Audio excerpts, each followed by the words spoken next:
ଓଙ୍କାର ବ୍ରହ୍ମାଣ୍ଡ ଉତ୍ପତ୍ତି, ସେହି ଓଙ୍କାରେ କରେ ସ୍ଥିତି। ତା ବିନୁ ନାହିଁ ଅନ୍ୟ କିଛି, ଓଙ୍କାର ସର୍ବତ୍ର ପୂରିଛି। ଜୟ ଜଗନ୍ନାଥ, ଜୟ ପଞ୍ଚସଖା, ଅଚ୍ୟୁତ ଶରଣ। ଆଜି ମୋର ଆଲୋଚନାର ବିଷୟବସ୍ତୁ ହେଉଛି ଓଙ୍କାର ଓ ବ୍ରହ୍ମାଣ୍ଡ ଉତ୍ପତ୍ତି ବିଷୟରେ। ଉକ୍ତ ପଂକ୍ତିଟି ମହାପୁରୁଷ ଅଚ୍ୟୁତାନନ୍ଦଙ୍କ ରଚିତ 46 ପଟଳରୁ ଉଦ୍ଧୃତ। ଏଠାରେ ଓଙ୍କାର ଏକ ପ୍ରଣବ ମନ୍ତ୍ର ବା ଶବ୍ଦ ବ୍ରହ୍ମ ବା ଶବ୍ଦ ରୂପୀ ପରମ ବ୍ରହ୍ମ, ଯାହାଠାରୁ ଏ ସୃଷ୍ଟିର ଆରମ୍ଭ।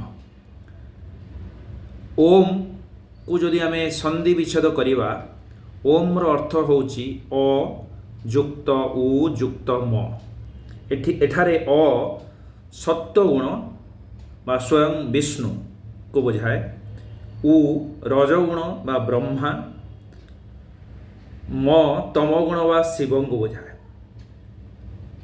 ଯେଉଁଠିକି ବିଷ୍ଣୁ ହେଉଛନ୍ତି ପାଳନକର୍ତ୍ତା, ବ୍ରହ୍ମା ସୃଷ୍ଟିକର୍ତ୍ତା, ଶିବ ହେଲେ ସଂହାରକର୍ତ୍ତା।